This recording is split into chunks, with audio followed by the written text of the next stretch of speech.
இறைவனாகவே மாறியவருக்கு எப்படி இருக்கும் ஆனந்தம். தேவர்கள் எல்லாம் பூ மாறி பொழிகிறார்கள் அவருக்கு.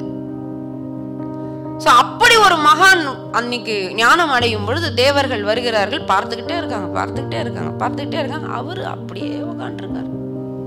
நீ 10,000 பேரிடத்தில் பேசினால் அங்கு ஒருவர் உனக்காக காத்து கொண்டிருப்பார். அந்த ஆன்மா தேடிக்கிட்டு இருக்கும், எப்பொழுது என் குரு வருவார்.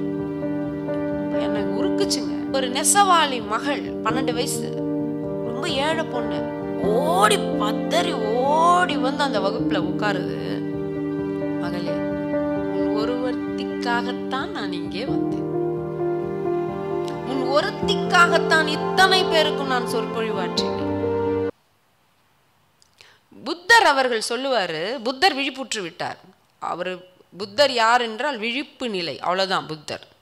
புத்தர் யார்? நான் விழிப்பு நிலை என்பார். அவர் ஞானம் அடைஞ்சிட்டாரு. பல ஆண்டு கால முயற்சிக்கு பின் அவர் எனக்கு ஞானம் அன்னைக்கு கிடைக்குது. அவர் வைகாசி பௌர்ணமி அன்று போதி மரத்தடியில் அவர் ஞானம் பெற்று விட்டார். உட்காந்துட்டார். அப்படியே ஞானம் அடைஞ்சவொன்னு அப்படியே உட்காந்துட்டார். ஆனந்தம் ஆனந்தம் ஆனந்தம் ஆனந்தம், எல்லையில்லா ஆனந்தம் தான் ஞானம். அது எப்படின்னு சொல்ல முடியாது. இறைவனாகவே மாறியவருக்கு எப்படி இருக்கும் ஆனந்தம். தேவர்கள் எல்லாம் பூ மாறி பொழிகிறார்கள் அவருக்கு. நள்ளிரவு 12 மணி, பூ மாறி பொழிகிறது. தேவர்கள்லாம் சூழ்ந்துட்டாங்க. அப்படியே எப்பேற்பட்ட ஒரு நிலையை இவன் அடைந்து விட்டானே, பூலோகத்திற்கு போன வேலையை இவன் முடிச்சிட்டானே, எத்தனை கோடி பேர் இருப்பவர்கள் இவன் அடைந்து விட்டானே. கிளியர், வெரி கிளியர்னுவாங்க அவரை தான். நீங்கள் ஒரு கொஸ்டின் புத்தாவை எழுப்ப முடியாது. புத்தருடைய கொள்கைகளை படித்தால் நீங்கள் ஒரு மாற்று கருத்து அங்கே சொல்ல முடியாது. அதுதான் புத்தா. அப்படி ஒரு மகான் அன்னைக்கு ஞானம் அடையும் பொழுது தேவர்கள் வருகிறார்கள், பார்த்துக்கிட்டே இருக்காங்க. அவரு அப்படியே உட்காண்டிருக்காரு.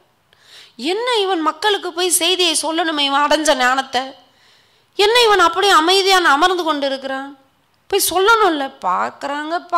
புத்தர் எழுந்துக்கிறதா தெரியல, கண்ணை மூடிட்டு அப்படி ஆனந்தத்தில் திளைக்கிறார். அப்படியே அவர் தேஜோமயமாக இருக்கார். சொல்வார்கள், புத்தர் ஒரு தெருவில் வரார் அப்படின்னா அவருடைய ஆறா 17 கிலோமீட்டர் கிட்ட இருக்குமா.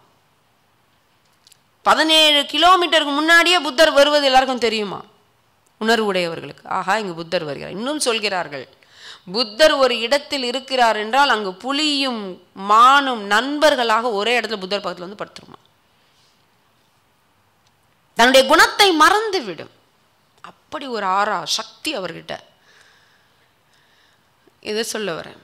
அப்போ அவங்க இருக்கவங்கெல்லாம், அந்த தேவர்கள்லாம் பார்க்குறாங்க, புத்தா எழுந்துக்கல. என்னடா, போய் மக்களுக்கு செய்தி சொல்லணுமே இவன். இப்போ தேவர்கள், புத்தரே, நீங்கள் பெற்ற ஞானத்தை இந்த மக்களுக்கு போய் சொல்லணும்ல. நான் ஏன் சொல்ல வேண்டும்? யாரும் செவி மடுக்க மாட்டார்கள். அவர் கரெக்டாக கிளியராக இருக்கார்ல, அவர் கிளியராக இருக்காரு. அவருக்கு தெரியும், யாரும் என் செய்தியை செவி மடுக்க மாட்டார்கள், குறைதான் சொல்வார்கள். அதனால் வேண்டாம், நான் அடைந்தேன், நான் இன்பமாக இருக்கிறேன், இது எனக்கு போதும். அப்போ தேவர்கள் விடலை. என்ன இப்படி சொல்கிறீர்கள்? நீங்கள் பெற்ற ஞானத்தை இந்த உலக மக்களுக்கு சொல்ல வேண்டாமா? சொல்ல வேண்டாம், யாரும் கேட்க மாட்டார்கள், கேட்க மாட்டாங்க. அது புத்தா ரொம்ப கிளியராக இருந்தார். அந்த தேவர்கள் சொன்னாங்க, உண்மை, நீ சொல்வது உண்மை, இப்படித்தான் உலகம் இருக்கிறது. அதனால் நாம் நல்லதை கஷ்டப்படுத்து தான் உள்ள கொடுக்கணும், கஷ்டம்தான். அப்போ புத்தர் சொல்கிறார், புத்தர்கிட்ட சொல்றாங்க, ஆம் உண்மைதான் புத்தா, நீ சொன்னால் யாரும் கேட்க மாட்டார்கள். ஆனால் நீ 10,000 பேரிடத்தில் பேசினால் அங்கு ஒருவர் உனக்காக காத்து கொண்டிருப்பார். அந்த ஆன்மா தேடிக்கிட்டு இருக்கும், எப்பொழுது என் குரு வருவார், என்னை மீட்டெடுப்பார் அப்படின்னு. அந்த ஆத்மா தேடலில் உட்காண்டிருக்கும். நீ எப்போ வருவேன் எனக்காக? அது யார் வருவான்லாம் அதுக்கு தெரியாது. ஆனால் அந்த ஆன்மா தேடிக்கிட்டே இருக்கும், நான் உண்மையை தேடுறேன், எனக்கு யார்கிட்ட போய் கேட்கும்? கடவுள்கிட்ட போய் கேட்கும். அந்த ஆத்மா கேட்கும். நீங்கள் எத்தனை பேர் கேட்டிருக்கீங்கன்னு தெரியல, நான்லாம் கேட்டிருக்கேன், எனக்கு உண்மையாக காட்டேன். எனக்கு எனக்கு அறிவு பிடிபடலையே, இந்த வழிபாட்டில் எனக்கு ஏதோ நிறைவில்லையே, என் வாழ்க்கையில் நிறைவில்லையே. காட்டு, உண்மையை காட்டு, உண்மையை காட்டு. எங்கள் ஐயா சொல்லுவார், எனக்கு உண்மை உரைத்தருளே. வள்ளல் பெருமானார் கேட்பார், என்னால் ஆவதொன்றும், இறைவன் சொல்லுவார், என்னால் ஆவதொன்றும் உனக்கு இல்லையே என்றும் தாய், உன்னால் வாழுகின்றேன் எனக்கு உண்மை உரைத்தருளே, எனக்கு உண்மை உரைத்தருளே. உன்னால தான் ஐயா வாழறேன், என்னால் உனக்கு ஒரு பிரயோஜனம் இல்லை. என்னடா இப்படி ரைட் ட்ராயலாக கேட்குற, நான் கொடுத்து வச்ச மாதிரி கேட்குறேன்னு நினைக்காத ப்ளீஸ். நீ யாருன்னு எனக்கு சொல்லிட, உன் உண்மை சொரூபத்தை எனக்கு காட்டேன். எனக்கு நிறைவு இல்லையே, என் மனம் ஏதோ தேடுது. பெத்தவன் நீ தானே, காட்டக்கூடாதான்னு குரு அனுப்புவாங்க. அது எப்படி நடக்கும் அந்த கனெக்ஷனே தெரியாது, ஆனால் வந்துடுவாங்க. அதுதான் குரு. உன் தேடலுக்கு ஏற்ற குரு கிடைப்பார். நீ எதை தேடுகிறாயோ அதே தேடுற குரு வந்து கிடைப்பாங்க. சேமாக இருக்கும். குருவும் சீடரும் வேறு வேறே கிடையாதுங்க. அப்படியே உருவம் வேறு, ஆனால் அதே எண்ண ஓட்டத்தோடு தான் இருப்பாங்க. அப்போ புத்தரிடத்தில் சொல்கிறார்கள், நீ 10,000 பேரிடத்தில் பேசினால் ஒரு ஆத்மா உனக்காக காத்து கொண்டிருக்கும். அந்த ஒருவருக்காக நீ போய் 10,000 பேரிடத்தில் பேசித்தான் தீர வேண்டும். இப்போ இது நடக்கும். புத்தா ஒவ்வொரு இடத்திற்கும் செல்லும் பொழுது அந்த ஒருவரை தேடுவார் புத்தா. ஒரு முறை புத்தர் அவர்கள் அந்த விழிப்புற ஆத்மா எங்க இருக்குன்னு பார்த்துட்டு இருப்பாரு.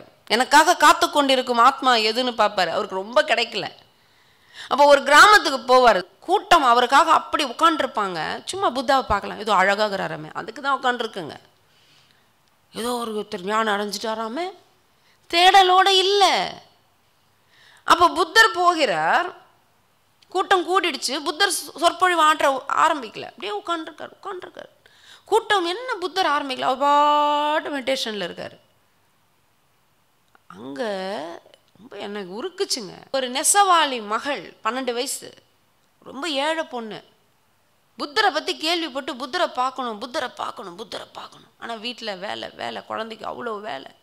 அப்போ ஒரு பக்கம் நெசவு செய்ய சொல்கிறார், துணியை மடித்து வைன்றார். அந்த மாதிரி நூல் இது பண்ண அந்த குழந்தை பதறுது. ஐயோ, புத்தர் வந்திருக்கிறாராமே, அவர் எல்லோரையும் விழிப்புற செய்வாராமே, அவர் வந்திருக்கிறாரே, அந்த மகானை, அந்த குருவை நான் பார்க்க வேண்டாமா? அந்த குழந்தை பதறுது. அதுக்கு நேரம் கிடைக்கல. அப்புறம் அப்பா கிட்ட, அப்பா முடிஞ்சிருச்சு, இப்போ போ. பதறி ஓடி வந்து அந்த வகுப்பில் உட்காருது. புத்தர் ஆரம்பிக்கிறார் சொற்பொழிவு. அந்த குழந்தை அதோடு வந்து அவர் திருவடிகளை பிடிச்சிருது. மகளே, உன் ஒருவர்த்திக்காகத்தான் நான் இங்கே வந்தேன். உன் ஒருத்திக்காகத்தான் இத்தனை பேருக்கும் நான் சொற்பொழிவாற்றினேன். உன் ஒருத்தியை தேடித்தான் நான் இங்கே வந்தேன். வா என்னோடு, கூட்டு போயிடுவார். அதான் புத்தி விழிப்புற்ற ஆத்மா. தொடர்ந்து அம்மா அவர்களின் பதிவுகளை பெற இந்த யூடியூப் சேனலை சப்ஸ்கிரைப் செய்யவும்.